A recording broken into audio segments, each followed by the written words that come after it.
साथियों नमस्कार। टीचरशिप में आप सभी का एक बार फिर से स्वागत है। साथियों, इस वीडियो में हम ईवीएस यूनिट 4 को बहुत ही अपडेटेड और सटीक जानकारी के साथ परीक्षा उपयोगी कंटेंट के साथ तैयारी करने वाले हैं। और एक बात और ध्यान दीजिएगा, जो सीजी टेट यूनिट 4 है और इसके यूनिट 4 है, दोनों में फ़र्क है थोड़ा। और फ़र्क ये है, मात्र 2 टॉपिक ऐड हुआ है। उस टॉपिक को भी जानना ज़रूरी है।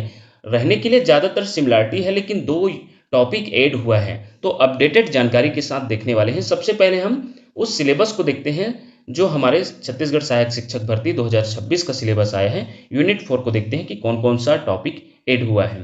ये देख सकते हैं, पर्यावरण अध्ययन का शिक्षण शास्त्र जो यूनिट 4 है, उसमें विज्ञान शिक्षण, सामाजिक अध्ययन शिक्षण, बच्चों द्वारा बनाए गए चित्र को पढ़ना और समझना, दिन रात व ऋतु को समझना, समय मापना, नक्शे पढ़ना और समझना, यहाँ तक आपका पहले से ही था सीजी टेट के सिलेबस में। लेकिन यहाँ ऐड हुआ है बाल केंद्रित शिक्षण और एकीकृत दृष्टिकोण। 2 टॉपिक ऐड हुआ है जिसको हम इस वीडियो में पूरा कवर करेंगे और साथ ही साथ न्यू पैटर्न में एमसीक्यूज करेंगे, जो कि आपके उच्च स्तरीय चिंतन पर आधारित रहेगा, जो एमसीक्यूज भी होगा, क्योंकि ऐसे ही प्रश्न ज्यादातर देखने को मिल रहे हैं। चलिए अब हम मेन पीडीएफ की तरफ। जैसा कि आपने अभी सिलेबस देखे, तो उसमें सबसे पहला जो पॉइंट रहा है विज्ञान शिक्षण के बारे में। तो आइए विज्ञान शिक्षण को बहुत ही बारीकी तरीके से देखते हैं। विज्ञान सब्जेक्ट अलग होता है, विज्ञान शिक्षण क्या होता है? तो विज्ञान शिक्षण ये होता है कि बच्चों को हमें विज्ञान के बारे में किस प्रकार हमें जागृत करना है, विज्ञान को कैसे वो देखे, किस प्रकार से देखे कि बच्चा विज्ञान का वास्तविक अर्थ को समझ सके और उनके तथ्यों को जो है कैसे करके सीखने पर जोर दे सके। तो आइए देखते हैं। पर्यावरण में विज्ञान शिक्षण का अर्थ है बच्चों को उनके आसपास के प्राकृतिक वातावरण के माध्यम से विज्ञान की मूलभूत अवधारणाएं, कॉन्सेप्ट्स, प्रक्रियाएं, प्रोसेस और कौशल सिखाना, ताकि वे अपने अनुभवों के आधार पर वैज्ञानिक समझ विकसित कर सकें। तो विज्ञान शिक्षण का सबसे महत्वपूर्ण पॉइंट ये है कि वैज्ञानिक समझ विकसित करना। याद रखिएगा कैसे? कॉन्सेप्ट क्लियर करते हुए, प्रक्रियाओं को और कौशल को जो है मजबूत करते हुए, अनुभव के आधार पर वैज्ञानिक समझ विकसित करना। आइए विज्ञान शिक्षण का जो मूल उद्देश्य है, और प्रश्न बन सकता है ऐसे मूल्य उद्देश्य से प्रश्न बनता है। तो मूल उद्देश्य क्या है विज्ञान शिक्षण का? तो बच्चों में जिज्ञासा पैदा करना, प्रश्न पूछने की क्षमता विकसित करना, बच्चों को संवेदनशील, तर्कशील और बेहतर इंसान बनाना, अनुभव, अवलोकन और प्रयोगों से सीखने की आदत विकसित करना, कि ज़्यादा से ज़्यादा कोई भी तथ्य को जानने के लिए वो अनुभव और अवलोकन और प्रयोगों को ज़्यादा प्राथमिकता दे, खुले दिमाग से सोचना और निष्कर्ष निकालना। ओपन थिंकिंग बोलते हैं, या फिर हम अपसारी चिंतन जिसके नाम से जानते हैं, कि वो एक तथ्य को कई तरीके से सोचे ताकि उनसे एक वैज्ञानिक तर्क तक पहुंच सके और उसका जो बेहतर आउटपुट निकाल सके। तो ये विज्ञान शिक्षण का मूल उद्देश्य है, अपने विचार स्पष्ट रूप से व्यक्त करना और आसपास की दुनिया का अवलोकन करना। आइए, शिक्षक के लिए 3 मुख्य बातें जानना है विज्ञान शिक्षण के लिए, वो कौन कौन सी है? विज्ञान सीखने का अर्थ ज्ञान और उसके साथ प्रक्रिया है, ज्ञान प्लस प्रक्रिया, जिसके अंतर्गत अवलोकन, प्रयोग, तर्क, विश्लेषण, ये सभी बातें मुख्य रूप से आवश्यक होना चाहिए विज्ञान सीखने के अर्थ में, कि बच्चों को ये सिखाया जाए कि वो किसी भी तथ्य का ज़्यादा से ज़्यादा अवलोकन करे, प्रयोग करे, तर्कपूर्वक प्रयोग करे, तर्क निकाले कि ऐसा हो सकता है, ऐसा क्यों नहीं हो सकता, और विश्लेषण करें। तो ये विज्ञान सीखने का अर्थ को चरितार्थ करता है। बच्चे की प्रकृति, बच्चा कैसे होनी चाहिए? बच्चा जिज्ञासु प्रवृत्ति की होनी चाहिए, या जिज्ञासु प्रवृत्ति का बनाने का प्रयास करना है, ताकि बच्चा ज़्यादा से ज़्यादा प्रश्न करे और अपना जो है कॉन्सेप्ट क्लियर करे। सक्रिय और खोजी प्रवृत्ति होते हैं। हम सभी जानते हैं कि बच्चे कैसे प्रकृति के होते हैं? जिज्ञासु। वो ज़्यादा से ज़्यादा प्रश्न करते हैं। देखे होंगे घरों में अपने माता पिता बड़ों से, क्योंकि उनसे ज़्यादा डरते नहीं हैं, तो वो उनसे ज़्यादा से ज़्यादा प्रश्न करते हैं, जबकि वही स्कूल जाने के बाद प्रश्न करना बंद कर देते हैं, जिससे उनका जो विकास होना चाहिए, जो विज्ञान शिक्षण के रूप में देखा जाए कि उनमें जो वैज्ञानिक प्रवृत्ति का गुण विकसित होना चाहिए, वो कहीं न कहीं रुकते जाता है। तो उसे हमें आगे बढ़ाना है और जो उनकी प्रकृति होती है, नेचर होती है, जिज्ञासु प्रवृत्ति का, सक्रिय और खोजी प्रवृत्ति का, उनको और हमें पालन करना है, पोषण देना है।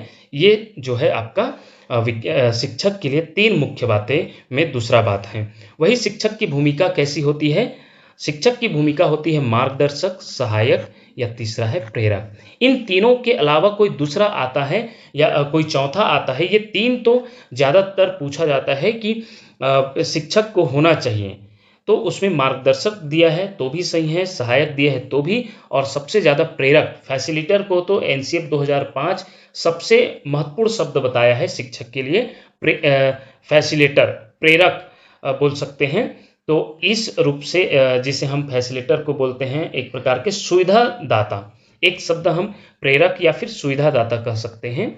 प्रेरक तो आपका जो है मार्गदर्शक, सहायक, प्रेरक, और एक शब्द हम और जोड़ देते हैं सुविधादाता, क्योंकि ये भी थोड़ा अलग अर्थ बताता है। तो सुविधादाता के बारे में एनसीएफ 2005 बताया है कि एक शिक्षक को एक शिक्षक की भूमिका कैसी होनी चाहिए, तो सुविधादाता, फैसिलिटेटर की होनी चाहिए। ये बहुत बार पूछा भी जा चुका है। ये कोई भी सब्जेक्ट के शिक्षण शास्त्र में, हमारे लेक्चर में कई सब्जेक्ट के शिक्षण शास्त्र में देखे होंगे हम, यदि आरटी एक्ट या फिर एनसीएफ 2005 भी पढ़ाए हैं तो उसमें भी हम इसके बारे में जिक्र किए हैं, और भी अन्य वीडियो में निश्चित रूप से आपको देखने को मिला होगा कि शिक्षक की भूमिका कैसी होनी चाहिए, सुविधादाता होनी चाहिए, ये पूछा जाता है। चलिए, महत्वपूर्ण परीक्षा बिंदु की पॉइंट इस विज्ञान शिक्षण जो टॉपिक है उससे संबंधित देखते हैं। तो विज्ञान शिक्षण के जो मूल्य होते हैं वो कैसी होनी चाहिए? तर्कशीलता होनी चाहिए, रीजनिंग, अर्थात बच्चा जो है तार्किक रूप से किसी तथ्य के बारे में सोच सके, खुले दिमाग से सोचना, ओपन माइंडनेस कह सकते हैं, आलोचनात्मक दृष्टिकोण, क्रिटिकल थिंकिंग को बढ़ावा देता है विज्ञान शिक्षण। सत्यापन, वेरिफिकेशन, अर्थात कह सकते हैं कि किसी तथ्य को बिना जांचे परखे इसमें विश्वास नहीं किया जाता, अर्थात सत्यापन होना बहुत जरूरी है विज्ञान शिक्षण के मूल्य में। और नए अनुभवों के प्रति ग्रहणशीलता, अर्थात नए अनुभव या नए नए चीज़ों के खोज को विज्ञान शिक्षण बढ़ावा देता है। विज्ञान का मूल मूल्य कहा जाए, जो इनका मूल्य है, उपयोगिता है कह सकते हैं। मूल्य को हम एक और शब्द से जान सकते हैं, उपयोगिता। तो सत्य को प्रयोग से परखना। हम तब तक विज्ञान शिक्षण या विज्ञान सब्जेक्ट में किसी तथ्य को सत्य नहीं मानते जब तक हम उसको खुद परखते नहीं हैं, खुद जांच करते नहीं हैं। सत्यता की कसौटी में उसे हम परखने का, हमारे पास जांच करने का, ये सभी माध्यम हैं। तो ये विज्ञान का मूल मूल्य है या उपयोगिता है, सत्य को प्रयोग से परखना और नए निष्कर्ष तक पहुंचना। प्राथमिक स्तर की बात करें तो प्राथमिक स्तर पर स्वरूप कैसे होने चाहिए? सरल छोटे छोटे प्रयोग। अब हम ये नहीं कह सकते कि वो जो है केमिकल लेकर वो प्रयोग करना हम सिखाने लगे प्राइमरी के बच्चों को, तो ये नहीं हो सकता। हम छोटे छोटे प्रयोग से शुरू करेंगे। विज्ञान शिक्षण की जो उत्पत्ति है वो हम किस विषय के माध्यम से कर सकते हैं प्राइमरी क्लास में? तो वो है आपका ईवीएस। इसलिए हम ईवीएस के माध्यम से, ईवीएस पर्यावरण शिक्षण शास्त्र के माध्यम से हम विज्ञान शिक्षण के महत्व को भी हम जो प्राइमरी स्तर में बच्चों को बता सकते हैं। और ये छोटे छोटे प्रयोग कैसे हो सकती हैं? छाया कैसे बनती है? घुलनशील, अघुलनशील पदार्थ जैसे कि रेत, कंकड़ और देखा जाए तो नमक, शक्कर, इन सभी को हम घोल घोल के बता सकते हैं कि ये नमक घुलनशील है, शक्कर घुलनशील है, जबकि रेत अघुलनशील है, कंकड़ अघुलनशील है। तो ऐसे वस्तुएं लेकर बच्चों को सारणी बनाने के लिए बोल सकते हैं कि कौन सा पदार्थ घुलनशील है, कौन सा पदार्थ अघुलनशील है। तो ये छोटे छोटे प्रयोग होनी चाहिए प्राइमरी स्तर पर। ऐसे अनेक उदाहरण हैं। यदि आप देखेंगे ईवीएस के बुक में, पर्यावरण के बुक में प्राइमरी का, तो आपको बहुत से प्रयोग देखने को मिलेगा जो इसी के संदर्भ में बताया गया है। विशेष परीक्षा नोट की बात करें तो प्राथमिक विद्यालयों में विज्ञान प्रदर्शनी का आयोजन करा के शिक्षा के लिए सृजनात्मक माध्यम उपलब्ध कराए जा सकते हैं। ये पूछा गया है सीजी टेट 2022 में इस लाइन से कि प्राथमिक विद्यालयों में किस माध्यम से सृजनात्मकता को बढ़ाया जा सकता है, तो वो विज्ञान प्रदर्शनी के माध्यम से ऑप्शन में लिया गया था ये उत्तर।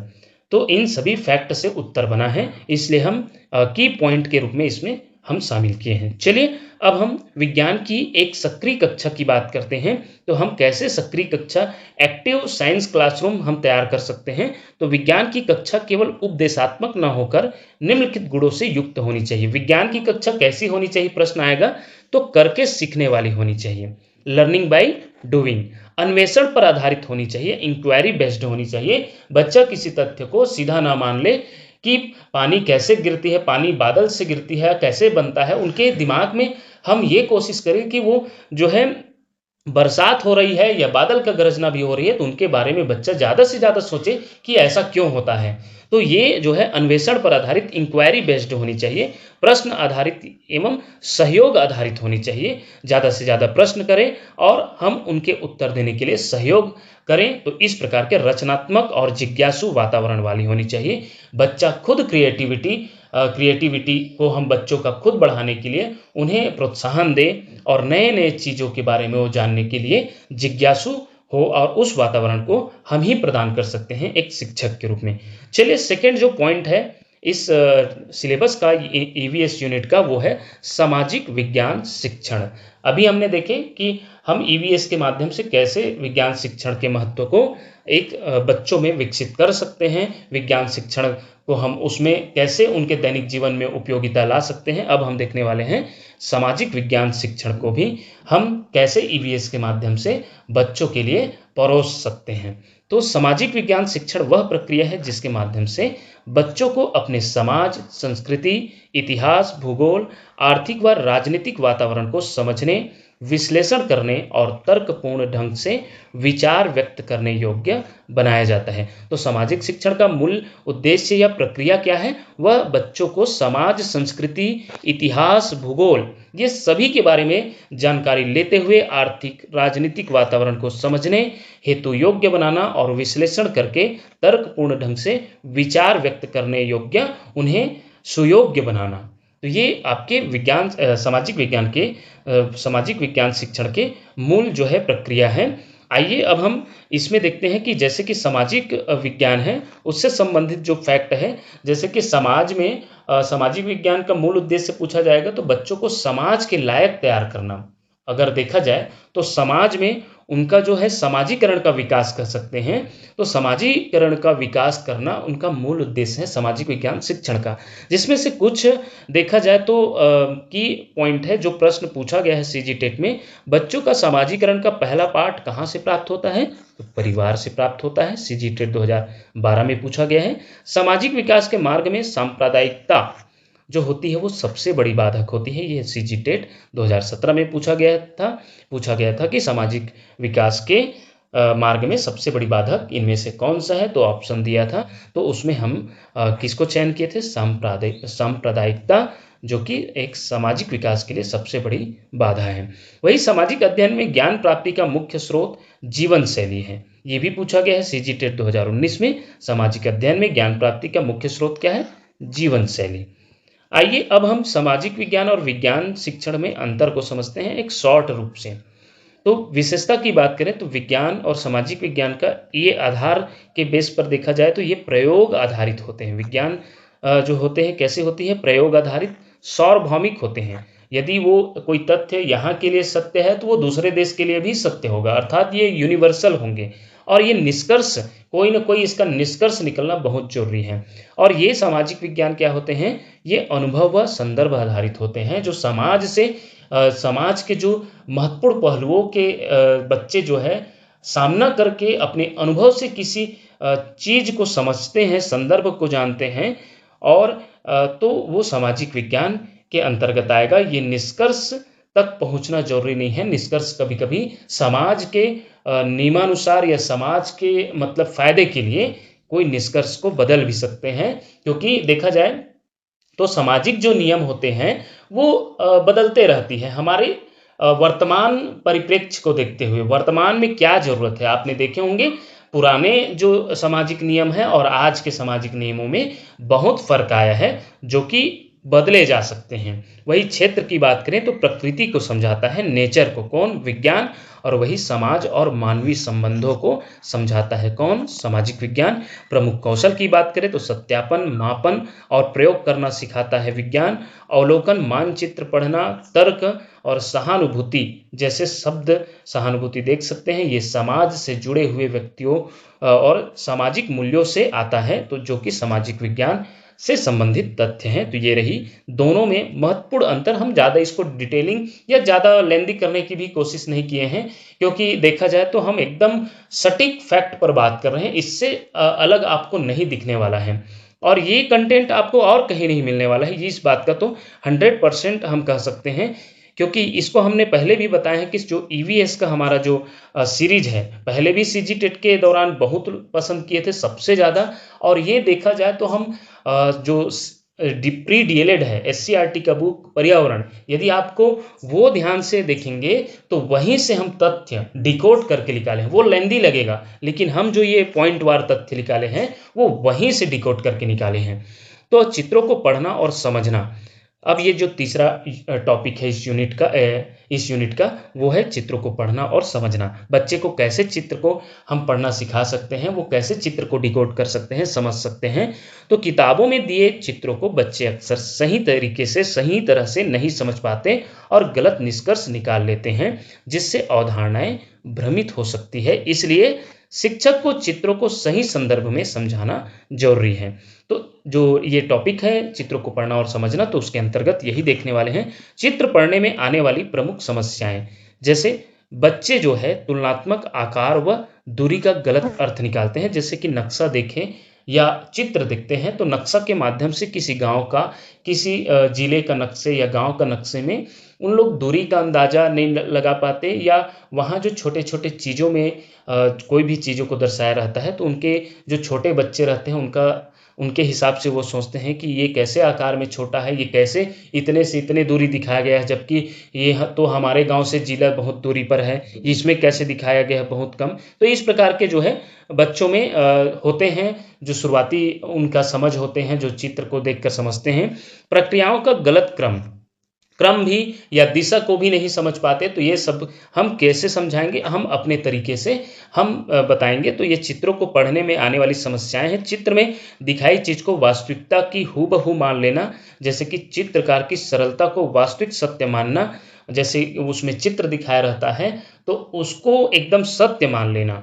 तो वो जो है हमें इन भ्रांतियों को दूर करते हुए चित्र को पढ़ना सिखाना है। और ऐसे ऐसे आजकल चित्र आ रहा है जिससे से ज़्यादा अभी जो आपने देखे होंगे चित्र पर चर्चा, ये बहुत बढ़िया पहल चल रहा है सीजी एससीईआरटी के द्वारा भी, और एनसीईआरटी का ही पहल है ये, कि बच्चों को एक चित्र बाजार हाट का सिर्फ चित्र दें और इसमें क्या क्या हो रहा है उनसे चर्चा करें।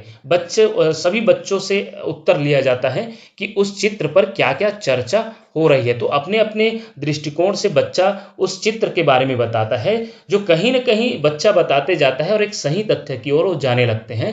तो वो उससे ये होता है कि बच्चा अनुमान लगाना सीखते हैं, और बची खुची बातें जो है शिक्षक के द्वारा बताते हैं तो उसमें जो है खोजी प्रवृत्ति और चित्र को खोजना, अनुमान लगाना, ये सभी बच्चों में फिर आउटकम्स आते हैं। आइए विशेष उदाहरण व भ्रांतियां देखते हैं जो बच्चों के मन में अधिकतर हो जाती है चित्रों को देखने के साथ।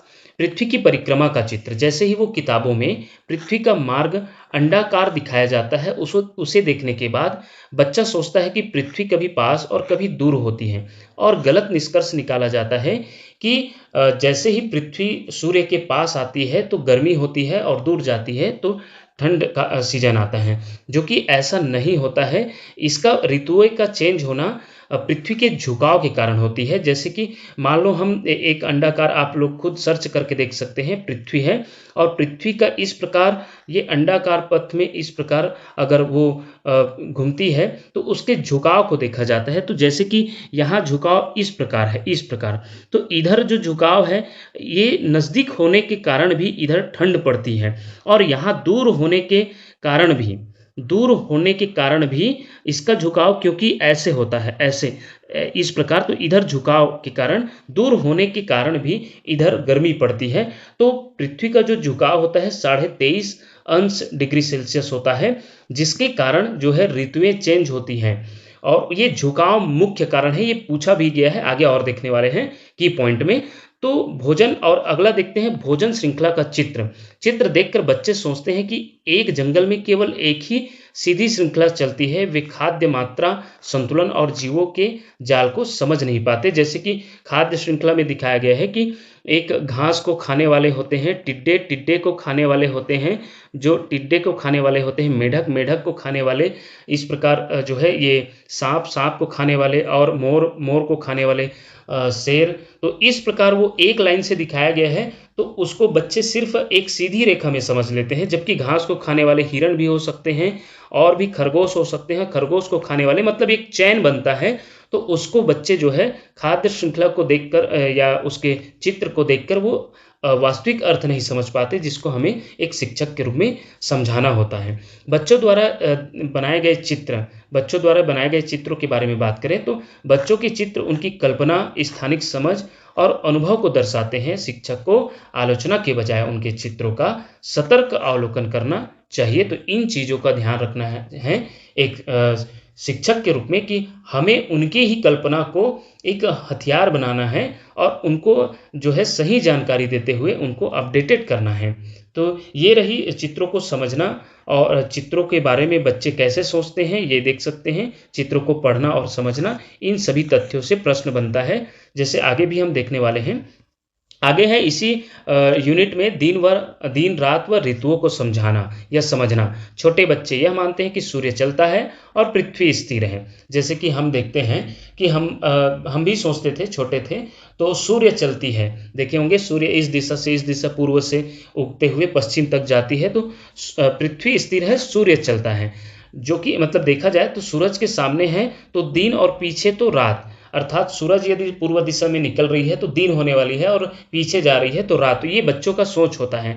ऋतुओं के संबंध में वे सोचते हैं कि पृथ्वी के पास आने से गर्मी और दूर जाने से सर्दी होती है। तो इन सभी चीज़ों को हमें स्पष्ट करना है, जो बच्चे सोचते हैं उनको अपडेट करना है। सही अवधारणा विकसित करने की कुछ शिक्षण विधियां हैं, उन्हें गतिविधि आधारित शिक्षण देकर उन्हें स्पष्ट कराया जा सकता है। जैसे कि बच्चों को भूमिका अभिनय रोल प्ले के माध्यम से, कि एक बच्चा सूर्य बने और दूसरा पृथ्वी, और बताएं कि एक बच्चा सूर्य बन रहा है और कैसे दिन और रात होता है उनको, कि एक बच्चा सूर्य बन गया यहाँ और एक बच्चा पृथ्वी बन रहा है, इस प्रकार। तो बच्चा इस प्रकार चलते जाएगा, और बच्चे के जिस इधर वाले हिस्से में क्या रहेगा, बच्चे के इधर मान लो एक लड़का है, सूर्य बना है, तो सूर्य की तरफ जिस बच्चे का मुख रहेगा या जिस हिस्सा रहेगा वो दिन और उसके पीछे हिस्सा रात। तो इस प्रकार गतिविधि के द्वारा बताया जा सकता है।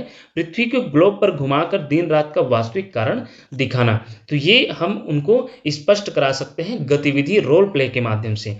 ग्लोब पर पृथ्वी का झुकाव भी दिखाना, जैसे कि पृथ्वी 23.5 डिग्री सेल्सियस जो है झुकी हुई है, जिसके कारण से ऋतुएं चेंज होती है। सूर्य की दिशा में झुके भाग में अधिक धूप यानी गर्मी तथा विपरीत भाग में कम धूप यानी सर्दी को समझाना। अर्थात सूर्य के नज़दीक होने के बावजूद पृथ्वी में जो नवंबर दिसंबर का माह रहता है, तो नज़दीक होने के बावजूद ठंडी पड़ती है, क्योंकि उसका झुकाव जो है सेकेंड तरफ की बात करें तो झुकाव को मतलब ध्यान में रखते हुए कि वहाँ जो है ठंडी पड़ती है। तो इसको आप इमेज के माध्यम से भी आप सर्च करके देख के पढ़ सकते हैं। हम कोशिश किए हैं अपने तरीके से, चूंकि हम यहाँ भूगोल का हम नहीं पढ़ रहे हैं, इसमें हम सिर्फ समझ आधारित देख रहे हैं, जिसके बारे में तो आप निश्चित रूप से परिचित होंगे, मेरे से ज़्यादा जान रहे होंगे भूगोल से यदि आप बिलोंग करते होंगे। तो ये चीज़ जो है पूछा जाता है पर्यावरण शिक्षण में कि जो ऋतुएं चेंज होती है वो किसके कारण से होती है, या ठंडी का सीजन या गर्मी का सीजन होता है वो किसके कारण से होती है, तो पृथ्वी के झुकाव के कारण। और पृथ्वी का झुकाव कितनी होती है, 23.5 डिग्री सेल्सियस या 23.5 अंश, इस प्रकार भी देख सकते हैं, ये पूछा गया है। आइए अब हम देखते हैं समय मापना, जो कि इसी यूनिट का अगला टॉपिक है। छोटे बच्चे पहले बाद में कल में समझने में भ्रमित होते हैं। जैसे पहले हम कभी कभी बोल देते हैं कि पिछले साल बोल देते हैं, या अगले साल हम अगले साल को हम पिछले साल के लिए बच्चे को यूज करते देखे होंगे, या पिछले साल को वो अगले साल के रूप में, तो वो जो है भ्रमित रहते हैं। या पहले बाद में कल, आज, कल में एक कल होता है जाने वाला कल, या घटित हो चुका होने वाला कल, और एक कल आने वाला कल, तो दोनों में बच्चे भ्रमित होते हैं। तो इस प्रकार के समय मापना में भी बच्चे भ्रमित होते हैं। लंबी अवधि, साल, पीढ़ी, इतिहास, इसको भी आसानी से नहीं समझ पाते। वे समय को सापेक्ष अनुभव से मापते हैं कि उनको जो है, जो वर्तमान में दिखाई देता है, उसी के आधार पर वो अपना अनुभव बताते हैं। तो हमें जो है इसको भी स्पष्ट करना है बच्चों के लिए। समय मापने के जो प्रभावी शिक्षण तरीके हैं उनको देखते हैं। रोजमर्रा के प्रश्न पूछना, आज कक्षा में सबसे पहले कौन आया, पहले घंटी कब बजी, तो इससे इन गतिविधियों से बच्चों में समय मापन हेतु गतिविधि करा सकते हैं, और उनको जो है समय मापन का जो कॉन्सेप्ट है उसको डेवलप करा सकते हैं। घटनाओं की क्रमबद्धता की गतिविधियां कराएं कि जो है यही आप जो है मतलब सुबह उठते हुए क्या क्या करते हैं, बारी बारी बताइए। तो उनको समय कितना टाइम उठते हैं, कैसे कौन कौन समय में क्या क्या करते हैं, तो उनकी क्रमबद्धता गतिविधियां या कक्षा में भी गतिविधियों से हम करा सकते हैं। समय मापन के स्पष्ट तरीके सुझा सकते हैं। समय रेखा की बात करें तो बनवाकर अब, पहले, बहुत पहले की अवधारणा स्पष्ट करना। खेल, दिनचर्या, कहानी और चित्रों की मदद से समय की अवधि समझाना कि कौन पहले आया, कौन जो खेल में पहला नंबर में आया, कौन दूसरा नंबर में आया, और कहाँ पर कितने समय कौन कितने समय में दौड़ लगाए, कितने समय में। तो ये इस प्रकार के हम बच्चों को समय मापन के प्रभावी शिक्षण तरीके से समय का उनमें जो है मापन करा सकते हैं। घड़ी में यदि बताना है तो सभी कांटों का स्पष्ट मतलब कांटों का भी आप लोग अधिक चलने वाली, कम चलने वाली, और स्लो चलने वाली, मतलब मीडियम चलने वाली, इस प्रकार से गतिविधि बच्चों से ही करा सकते हैं समय में इसके मापन हेतु। चलिए अब हम बात करेंगे सिलेबस के 6वां पॉइंट, नक्शे पढ़ना और समझना। देखा जाए तो बहुत इंपॉर्टेंट है, और इसमें हम ये देखने वाले हैं कि बच्चे कैसे नक्शे को समझते हैं, पढ़ते हैं, और हम उसकी कैसे मदद कर सकते हैं। नक्शा पढ़ने से पहले बच्चे दिशा, दूरी, आकार और स्थान को वास्तविक रूप में देखते हैं, तथा ऊपर नीचे दाएं बाएं को समझने में उलझन महसूस करते हैं, क्योंकि वो जो नक्शा है वो अपने शुरुआती अवधारणा को लगाते हुए आपने देखे होंगे। यदि एक नक्शा है इस प्रकार, किसी भी नक्शा का, इस वाले क्षेत्र को वो पूर्व मानते हैं और इधर को पश्चिम। हम भी इसी प्रकार देखते थे। आज भी यदि किसी बच्चे को सबसे पहली बार पूछा जाए तो ज्यादातर वो ऊपर जो दिखाई दे रहा है इधर को पूर्व और इधर को पश्चिम, इस प्रकार मानते हैं। जबकि हमें इसी को बताना है कि नक्शे में जो इधर होता है वो उत्तर होता है, इधर दक्षिण होता है, इधर पूर्व होता है, और इधर पश्चिम होता है। इस प्रकार बताते हुए फिर आगे हम नीचे, दाएं बाएं, इन सभी को बताना है। तो ये नक्शे पढ़ने की शुरुआती कदम होगी। वही नक्शा समझने के मुख्य बिंदु व तकनीकें की बात करें तो बर्ड्स आई व्यू को समझाना है बच्चों को कि नक्शा हमेशा ऊपर से देखने का दृश्य होता है। इसका कहने का मतलब है नक्शे और बर्ड्स आई व्यू के बीच का जुड़ाव इतना गहरा है कि बिना ऊपर से देखे कोई भी नक्शा बनाना या समझना नामुमकिन है। जैसे बर्ड्स आई व्यू का कहने का मतलब है कि बर्ड्स जो चिड़िया होते हैं वो बहुत ऊपर से जो दृश्य, नीचे का दृश्य देखते हैं, और कोई भी वस्तु जिस आकार में दिखता है वही व्यू नक्शे में होना चाहिए।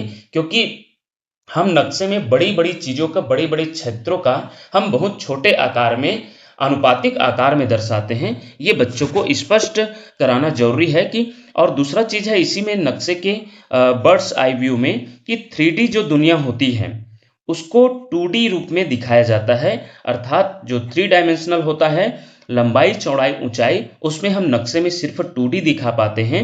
केवल हम उसका लंबाई और चौड़ाई दिखा पाते हैं, ऊंचाई नहीं दिखा पाते। तो इस प्रकार उसकी जो ऊंचाई है वो छिप जाती है।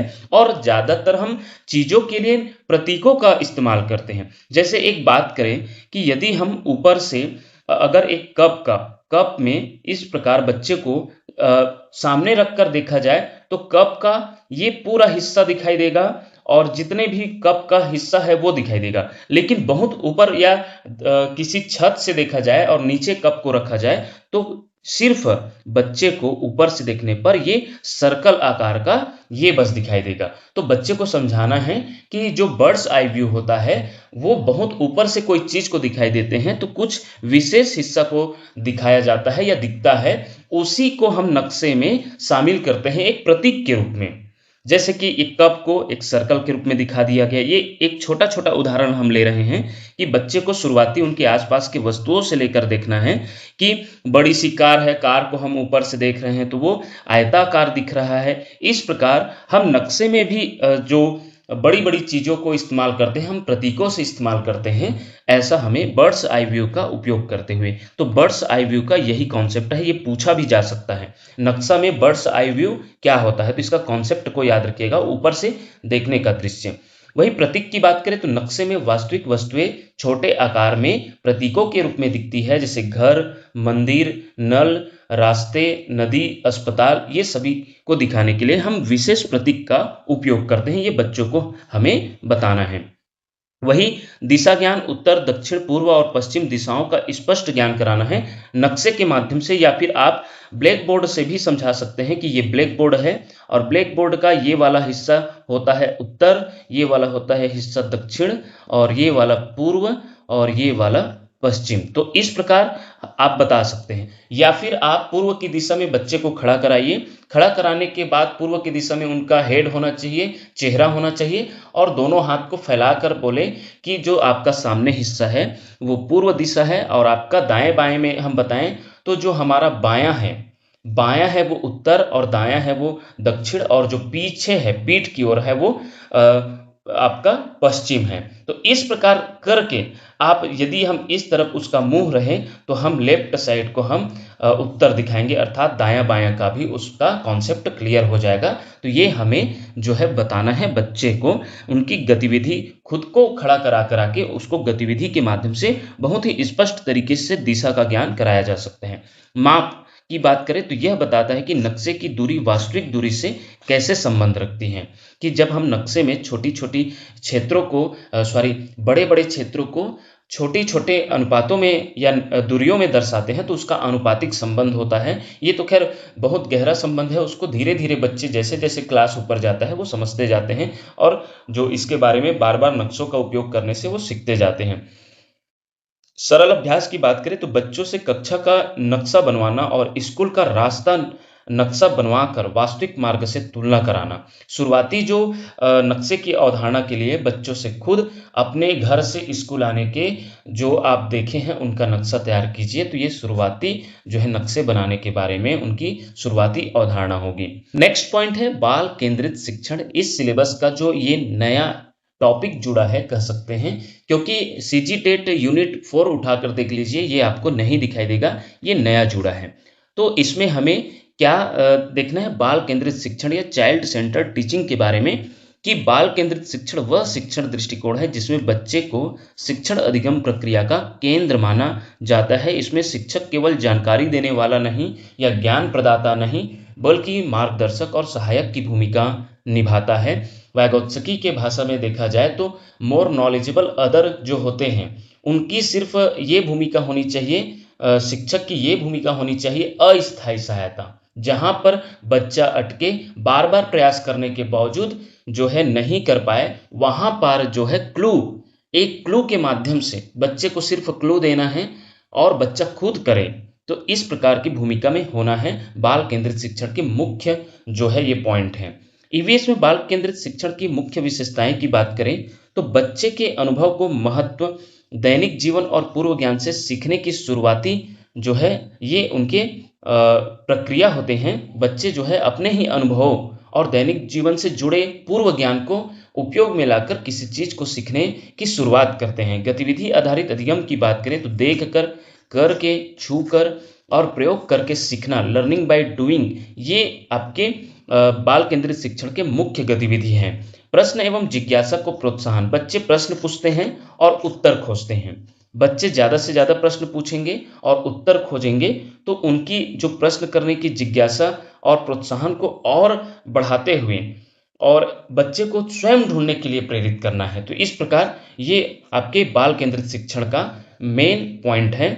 स्थानीय पर्यावरण का उपयोग की बात करें तो घर, विद्यालय, खेत, तालाब, बाजार आदि को संसाधन बनाना। जैसे कि देखा जाए तो पर्यावरण के पुस्तक को डायरेक्ट ना पढ़ाकर पर्यावरण शुरू करने के लिए बच्चों को स्थानीय पर्यावरण का उपयोग करें, जैसे घर, विद्यालय, खेत, तालाब, बाजार आदि को संसाधन बनाते हुए पर्यावरण को और जो है गतिविधि आधारित बनाया जाए, पर्यावरण शिक्षण को बाल केंद्रित बनाया जाए। सहयोगात्मक अधिगम की बात करें तो समूह में कार्य करके पीयर लर्निंग, जो सहयोगात्मक होते हैं बच्चे, शिक्षार्थी या जो बच्चे होते हैं वो आपस में समूह अधिगम करें। समूह में किसी कार्य को, और शिक्षक का भी दायित्व बनता है कि किसी कार्य को करने के लिए ग्रुप में विभाजित करके उन्हें टास्क दे ताकि वो खुद करके सीखें। तो ये बाल केंद्रित शिक्षण की ही गतिविधियां हैं। व्यक्तिगत भिन्नताओं का सम्मान, प्रत्येक बच्चे की गति, रुचि और क्षमता का ध्यान रखना है। जैसे कि बच्चों की जो अलग अलग क्या होती है, क्षमता होती है कोई चीज़ों की सीखने के लिए, तो उन सभी का सम्मान करना है, भिन्नताओं का सम्मान करना है और उन सभी को ध्यान में रखते हुए गतिविधि में भाग भी ले, ऐसा उन्हें मतलब वातावरण देना है। तो ये उनकी भिन्नता का सम्मान करना है। तो ये आपके बाल केंद्रित शिक्षण के मुख्य बिंदु रहा। बाल केंद्रित शिक्षण का क्लासरूम उदाहरण की बात करें तो जल संरक्षण से लेते हैं। शिक्षक केवल परिभाषा नहीं बताएगा बल्कि बच्चों से पूछेगा कि हमारे घर और स्कूल में पानी कहाँ कहाँ खर्च होता है। बच्चे विद्यालय में नल, शौचालय, पौधों की सिंचाई का अवलोकन करेंगे, बर्बादी के कारणों पर समूह में चर्चा करेंगे और समाधान खोजेंगे। यही बाल केंद्रित शिक्षण है। तो ये एक उदाहरण से देखिए शॉर्ट में। नेक्स्ट देखने वाले हैं हम एकीकृत दृष्टिकोण। ये भी जो 8वां पॉइंट दिखाई दे रहा है, इंटीग्रेटेड अप्रोच, ये भी आपके इसी सिलेबस में यूनिट 4 में नया जुड़ा है जो कि सीजीटेट में नहीं था। तो ये क्या है एकीकृत दृष्टिकोण? एकीकृत दृष्टिकोण का अर्थ है ईवीएस को अलग अलग विषयों के रूप में न पढ़ाकर बच्चे के दैनिक जीवन और अनुभवों से जोड़ते हुए विभिन्न विषयों के ज्ञान, विज्ञान, सामाजिक विज्ञान, भाषा, गणित, कला आदि को एक साथ जोड़कर पढ़ाना। ये एकीकृत दृष्टिकोण कहलाता है कि ईवीएस को, क्योंकि आप देखेंगे तो ईवीएस एक ऐसा सब्जेक्ट है जो इंटीग्रेटेड सब्जेक्ट कह सकते हैं, जिसमें बहुत से विषयों का समावेश होता है, जिसमें हम मुख्य रूप से विज्ञान, सामाजिक विज्ञान को तो देखते ही हैं, लेकिन हम भाषा बिना तो किसी चीज को हम नहीं समझ सकते। तो भाषा का भी अपनी रोल है। आपकी क्षेत्रीय भाषा, अगर छोटे बच्चों की बात करें तो क्षेत्रीय भाषा का बहुत ही ज़्यादा इसमें उपयोगिता है। गणित की बात करें तो आइए हम आगे गणित का भी उदाहरण से समझेंगे। कला की बात करें तो कला तो हर जगह है। तो हमें ईवीएस को एक इंटीग्रेटेड सब्जेक्ट के रूप में देखना है जिसमें सभी विषयों का समावेश होता है और उसी प्रकार से हम शिक्षण अधिगम करा सके ताकि वो प्रभावशाली हो। उदाहरण पानी के विषय का बहुविषयक एकीकरण देखते हैं। जैसे कि विज्ञान के विषय की बात करें तो पानी का जो हम पानी के स्रोत, जल की अवस्थाएं और जल शुद्धिकरण, जल की कितनी अवस्थाएं हैं, पानी के स्रोत के बारे में, उसके शुद्धिकरण कैसे किया जा सकता है, क्या क्या विधियां हैं, इसके बारे में हम बच्चों से चर्चा कर सकते हैं ईवीएस में। वही गणित की बात करें तो गणित कैसे ईवीएस में हम उपयोग कर सकते हैं, तो परिवार एक दिन में कितने लीटर पानी खर्च करता है, इसका अनुमान व गणना करना। देख सकते हैं हम पानी के उदाहरण से ही अलग अलग विषयों का समावेश देख रहे हैं ईवीएस में कि एक परिवार कितने लीटर पानी खर्च करता है, उसका अनुमान और गणना करना, ये आपकी गणित से संबंधित हो जाएगा। वही भाषा में बात करें तो जल बचाओ विषय पर अनुच्छेद या नारा लिखना, कि बच्चों को जल बचाओ एक थीम दे दिया गया, एक विषय दे दिया गया और उस पर कुछ शब्द लिखे, अनुच्छेद लिखे, नारा लिखे। इस प्रकार उनको टास्क देने पर उसमें भाषा का विकास भी होगा और उनका जो है शब्दकोश बढ़ेगा। वही सामाजिक विज्ञान की बात करें तो गांव और शहर में पानी की उपलब्धता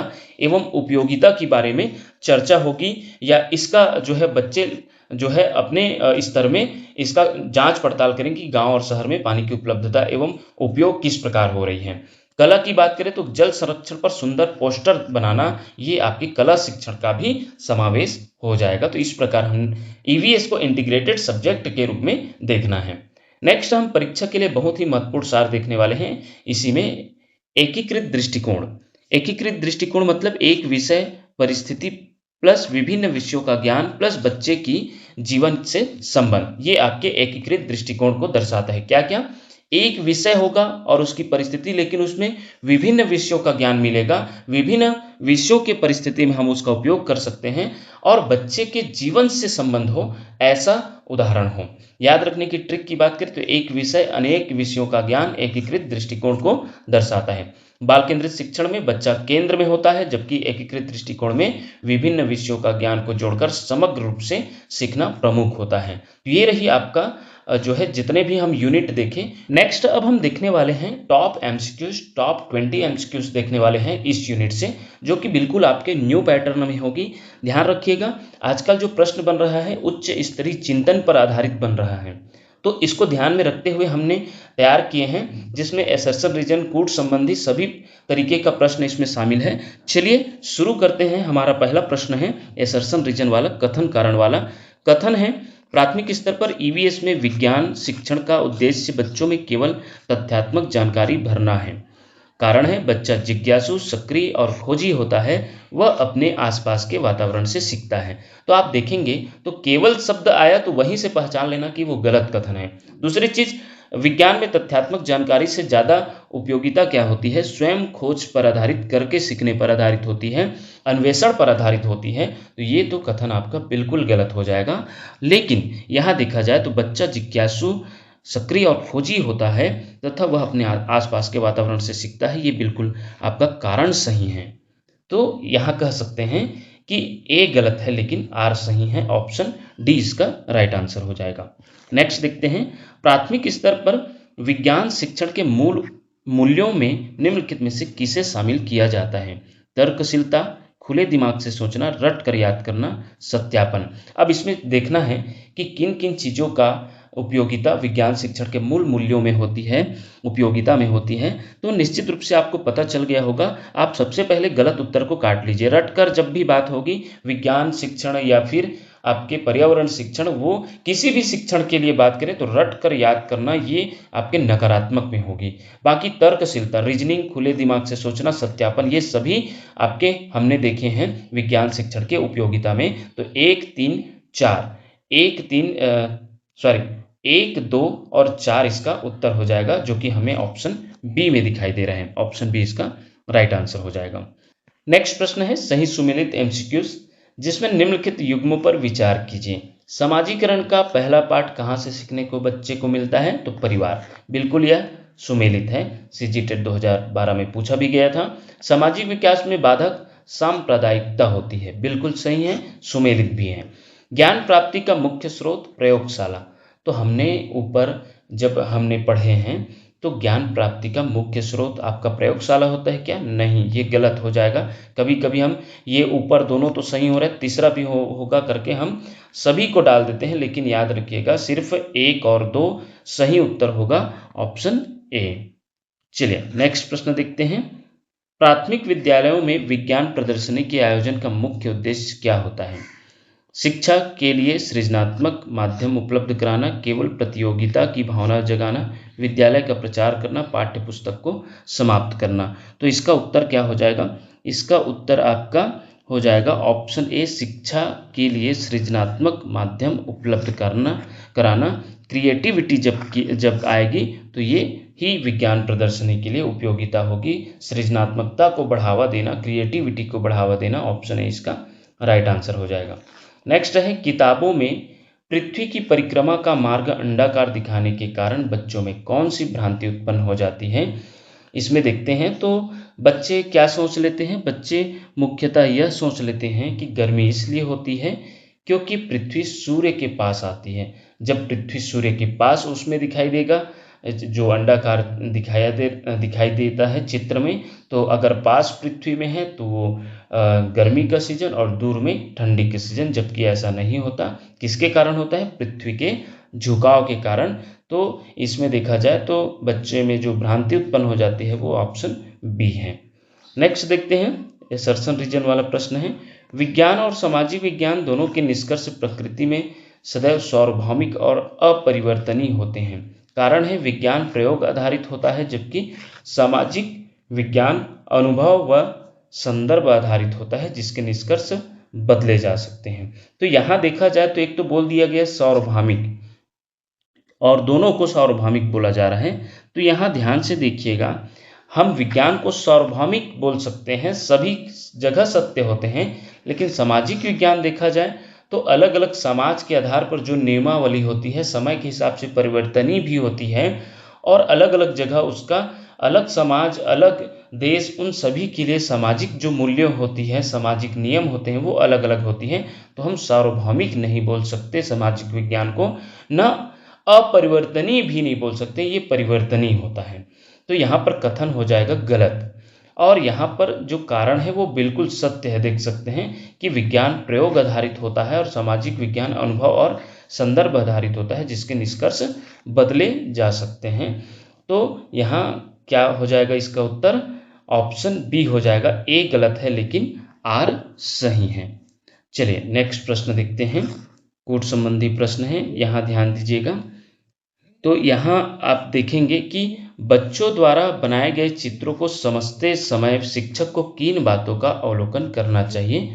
वस्तुओं का आकार, अनुपात और स्थान, चित्र में शामिल प्रतीक, रेखाएं और दिशा, बच्चे की चित्रकला की कलात्मक सुंदरता और रंग चयन, बच्चा किन बातों पर ध्यान देता है उसे। तो यहाँ ध्यान से देखिएगा कौन कौन सा इसका सही हो जाएगा, कि सभी सही हैं। ध्यान से देखिएगा एक बार कि इसमें कौन कौन से बातें सही हैं। वस्तुओं का आकार और अनुपात और स्थान, ये बिल्कुल सही होगा। चित्रों के बारे में जो समझते हैं बच्चे, और शिक्षक को किन किन बातों का अवलोकन करना चाहिए, तो बस बच्चा वस्तुओं का आकार, अनुपात और स्थान का किस प्रकार की अपनी समझ दर्शा रहे हैं, इसको जानना बहुत जरूरी है। दूसरा चीज देखा जाए तो चित्र में शामिल प्रतीक, रेखाएं और दिशा को भी ध्यान देना है।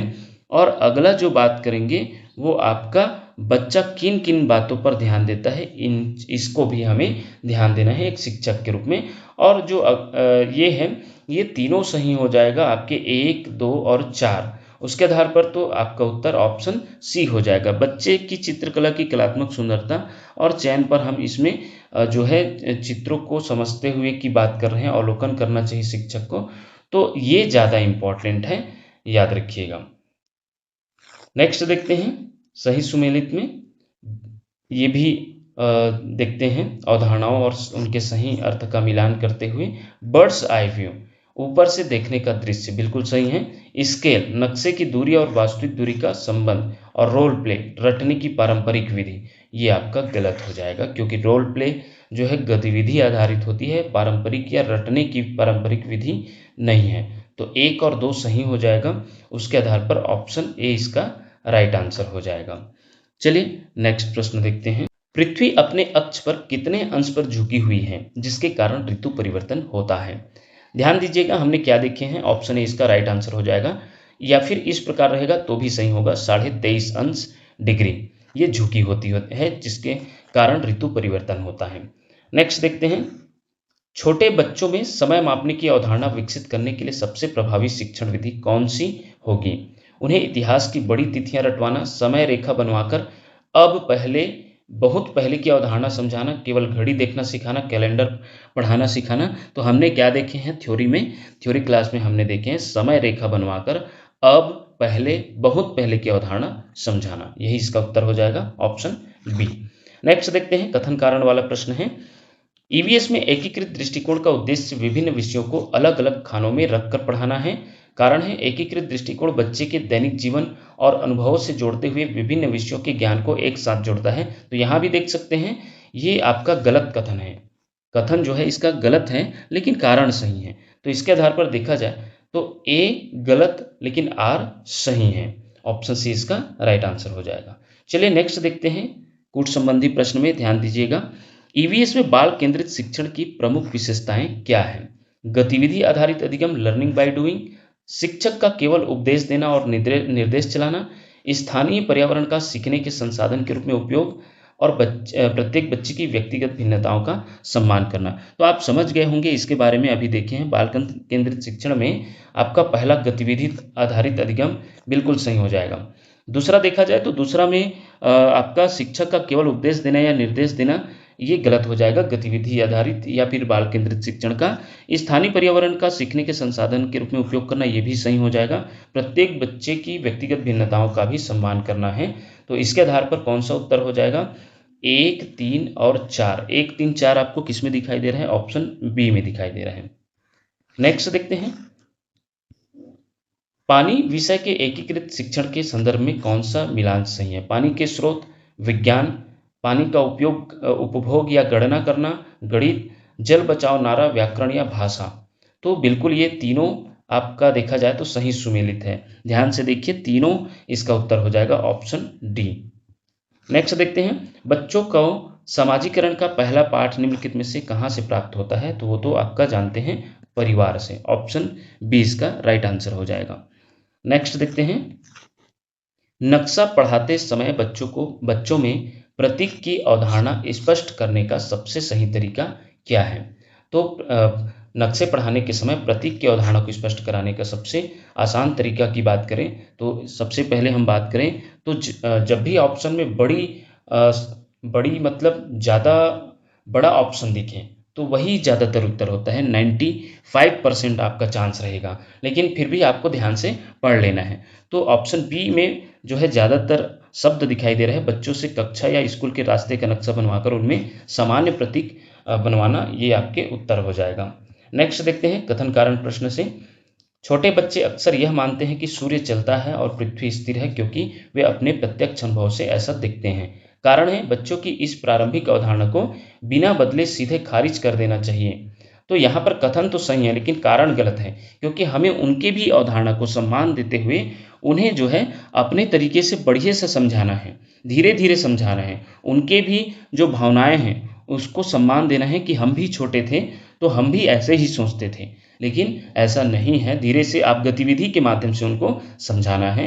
ये गतिविधि आधारित शिक्षण है, ईवीएस। तो ये हो जाएगा ऑप्शन बी, ए सही है लेकिन आर गलत है। नेक्स्ट देखते हैं, विज्ञान की एक सक्रिय कक्षा में निम्नलिखित में से कौन सा वातावरण होना चाहिए? अन्वेषण पर आधारित, बिल्कुल सही। पूर्णतः शांत और केवल शिक्षक के बोलने वाला, तो ये गलत हो जाएगा।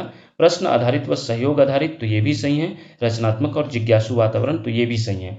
तो 1, 3, 4, 1, 3, 4 आपको ऑप्शन ए में दिखाई दे रहा है। ऑप्शन ए इसका राइट आंसर हो जाएगा। चलिए नेक्स्ट प्रश्न देखते हैं, सामाजिक विकास के विभिन्न कारकों का मिलान कीजिए। सामाजिक विकास में बाधक है सांप्रदायिकता, बिल्कुल सही।